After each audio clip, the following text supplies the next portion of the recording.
और एक बात को आपको ध्यान में रखना चाहिए, आज हम जो भी हैं, जहां भी पहुंचे हैं, थोड़ा मन को पूछ लेना, क्या इसलिए आप पहुंचे हैं कि आप अच्छे मार्क्स ले आए थे? क्या इसलिए पहुंचे हैं कि आपके मां बाप के पास पैसे बहुत थे? क्या इसलिए पहुंचे हैं कि आपके पास प्रतिभा थी? ठीक है, इन सारी बातों का योगदान होगा, लेकिन अगर ये सोच है तो ये सोच बहुत अधूरी है। आज हम जहां भी हैं, जो भी है, हमसे ज्यादा हमारे अगल बगल के लोगों का योगदान है, समाज का योगदान है, देश का योगदान है, देश के गरीब से गरीब का योगदान है, तब जाकर मैं आज यहां पहुंचा हूं। कभी कभी हमें इसका एहसास ही नहीं होता है। आज भी जिस यूनिवर्सिटी में, उसे बनाने में कितने ही मजदूर भाई बहनों ने अपना पसीना बनाया होगा, कितने ही मध्यम वर्गीय परिवारों ने अपना टैक्स दिया होगा, तब जाकर के ये यूनिवर्सिटी बनी होगी, इस यूनिवर्सिटी में आपकी पढ़ाई होगी है। ऐसे कई लोग होंगे जिनके नाम का आपको पता भी नहीं होगा, लेकिन उनका भी आपकी जिंदगी में कुछ न कुछ योगदान है। हमें हमेशा यह एहसास होना चाहिए कि हम उन लोगों के भी ऋणी हैं, हम पर उनका भी कर्ज है।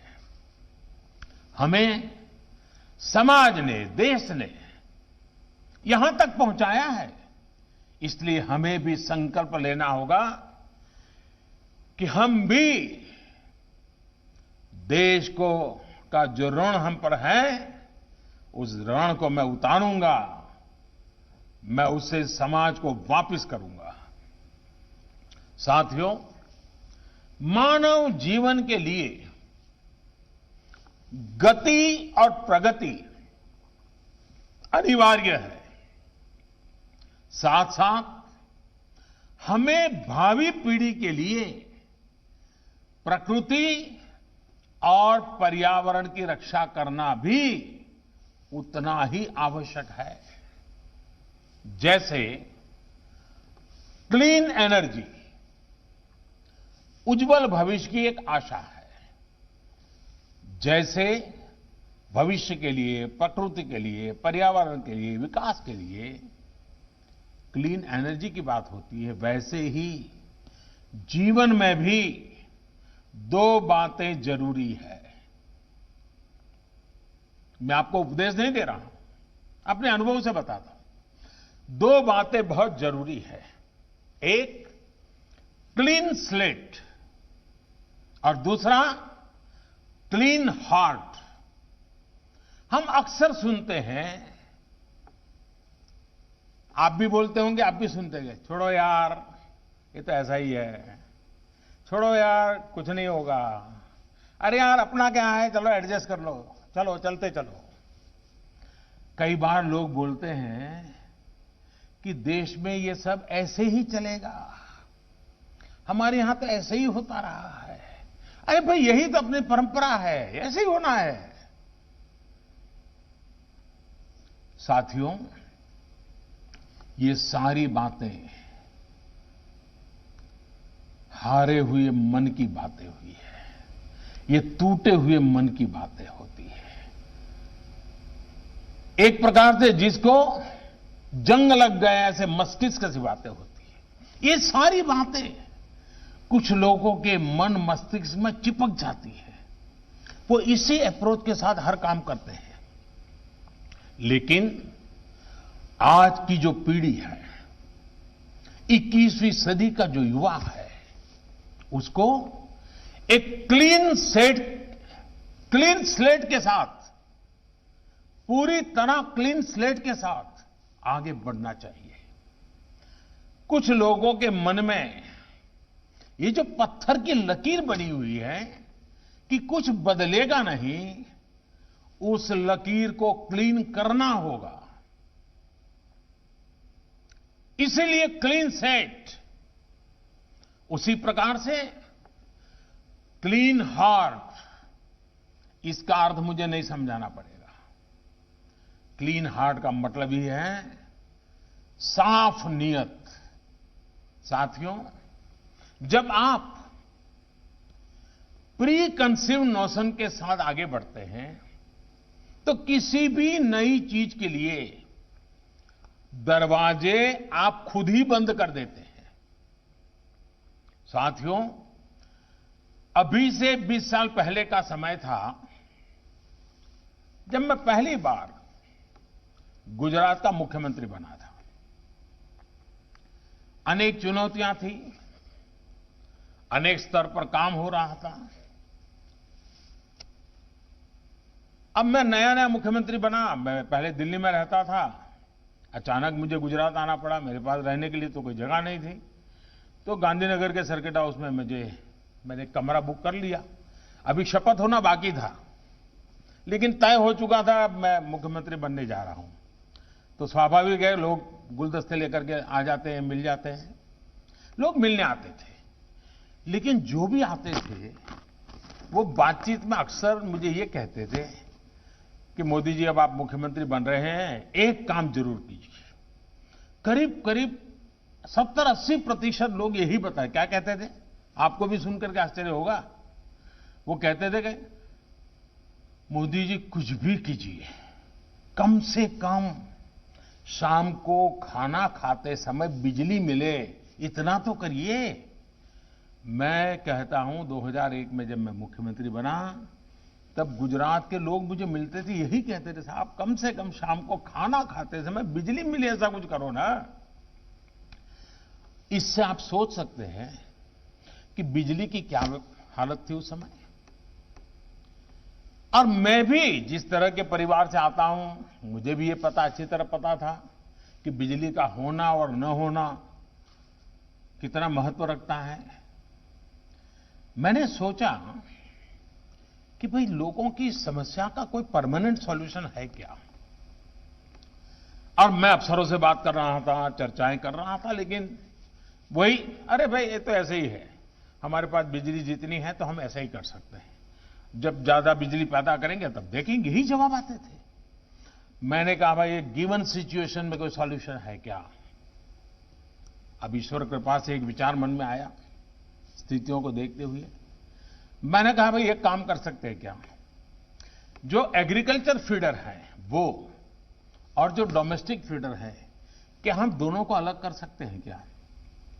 एग्रीकल्चर, क्योंकि लोग एक ऐसी हवा बना के बैठे थे कि साहब खेती में बिजली का चोरी होता है, डिकना होता है, फलाना, भांति भांति की बातें मैं सुनता था। अब मैं वैसे नया था तो मुझे हर बात थोड़ा समझाने में भी दिक्कत भी रहती थी, क्योंकि ये बड़े बड़े बाबू लोग बात समझेंगे कि नहीं समझेंगे। और मैं कहता था भाई ये दो फीडर हम अलग करें तो कैसा। कोई सहमत नहीं हुआ, क्योंकि प्री कंसीव्ड नोशन था, ये नहीं हो सकता है। कुछ लोगों ने मुंह पे भी कह दिया कि साहब ये तो संभव नहीं है, ये तो इम्पॉसिबल है। किसी ने आर्थिक स्थिति नहीं है, किसी ने कहा बिजली नहीं है, किसी ने कहा ये व्यवस्था कैसे है, सब चलता रहा।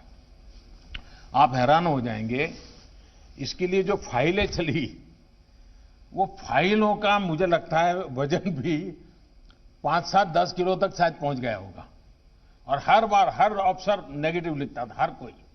अब मैं लगा रहा था कि कुछ करना है मुझे। इसके बाद मैंने एक सेकंड ऑप्शन शुरू किया कि मैंने कहा ये अफसरों के साथ और इसके जो बनी है, मैं कुछ भी कहने जाऊंगा पता नहीं। तो मैंने एक उत्तर गुजरात में एक सोसाइटी थी जिनके साथ 45 गांव जुड़े थे, उनको बुलाया। मैंने कहा भाई एक मेरा ये सपना है कि आप कर सकते हैं क्या। तो उनका साहब हमको सोचने दीजिए।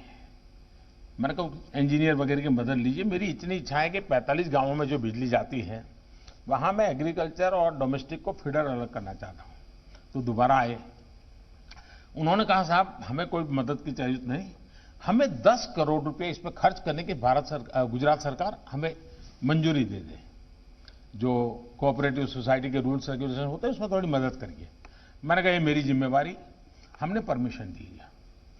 उन्होंने ये काम शुरू किया। मैंने इंजीनियरों को जरा आग्रह से किया, भाई जरा करिए इस काम को।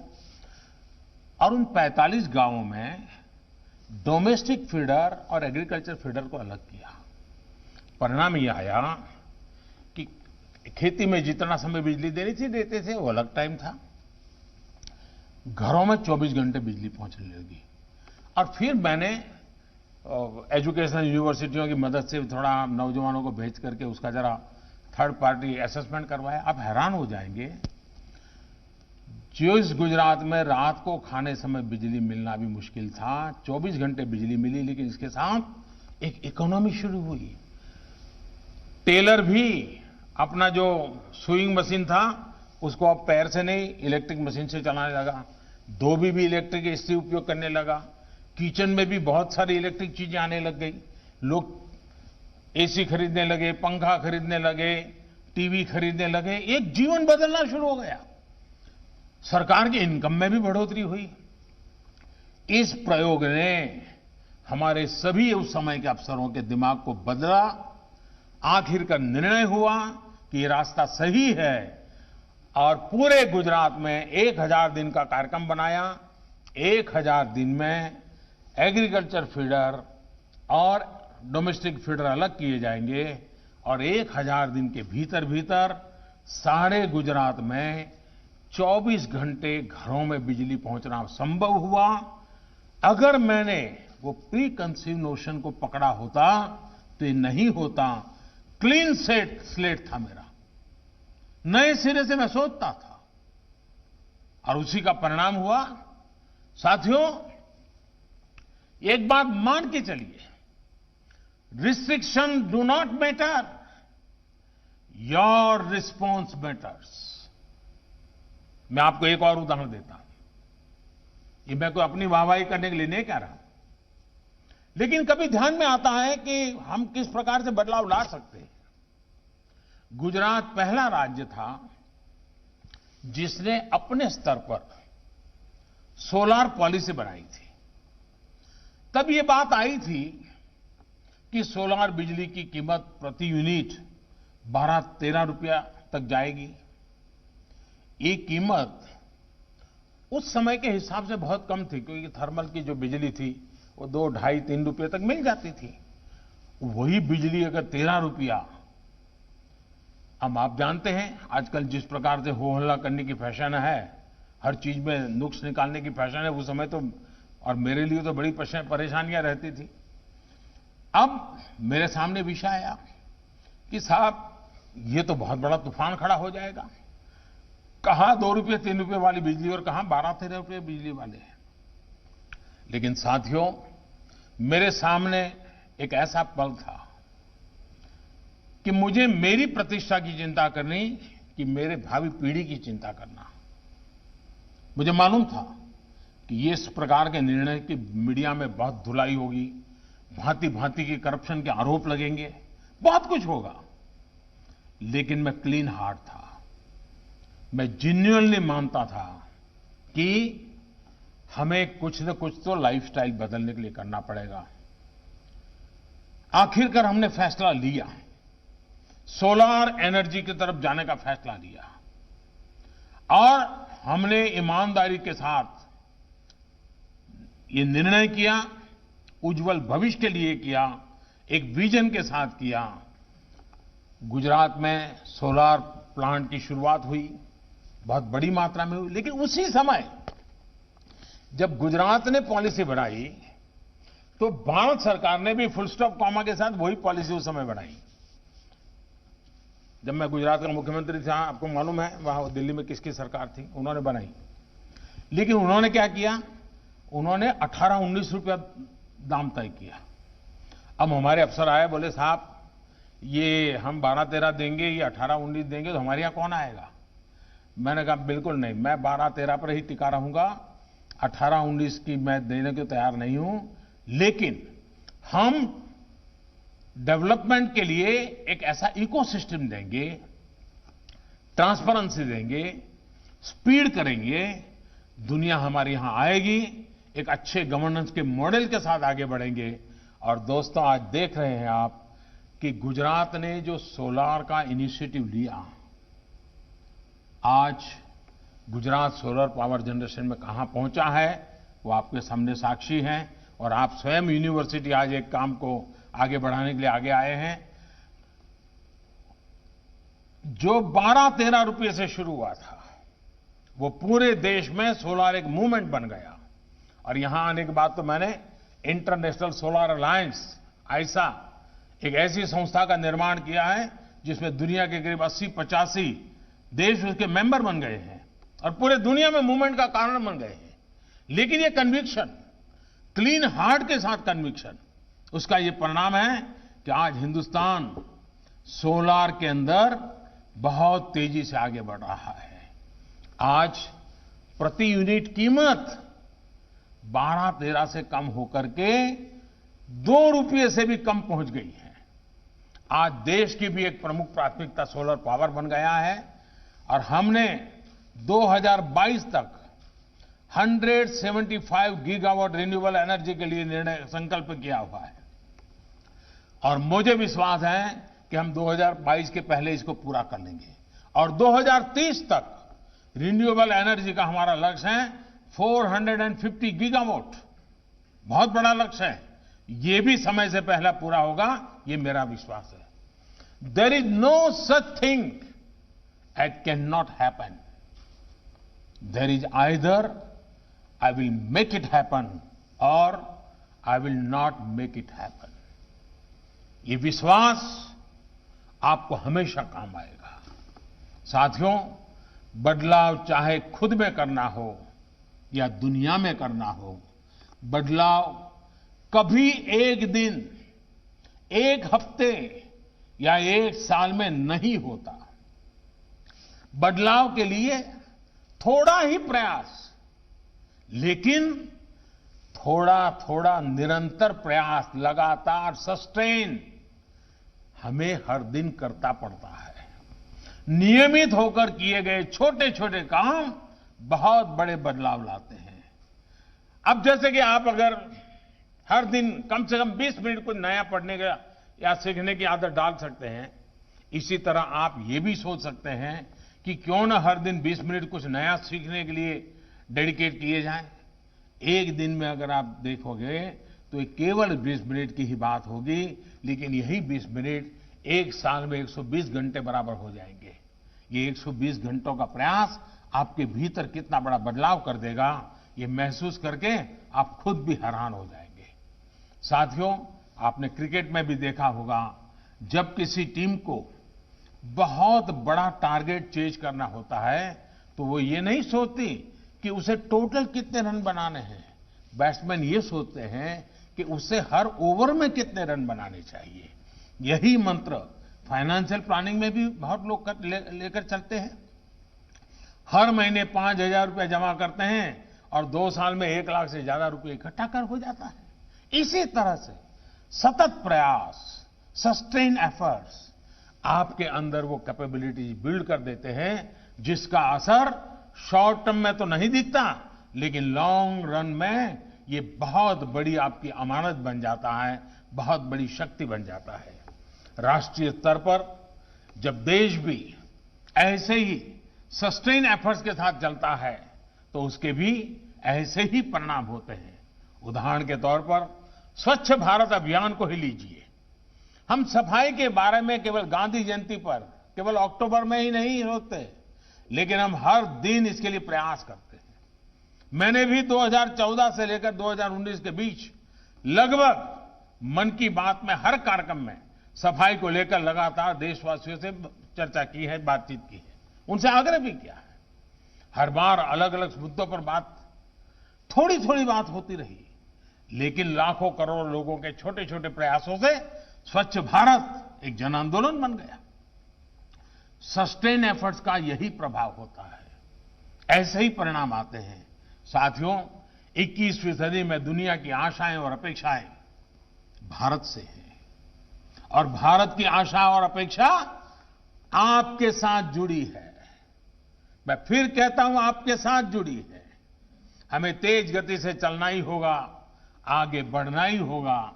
पंडित दीनदयाल उपाध्याय जी ने अंत्योदय का विजन दिया, नेशन फर्स्ट कि जिन सिद्धांतों को लेकर के वो चले, हमें मिलकर उन्हें और मजबूत करना है।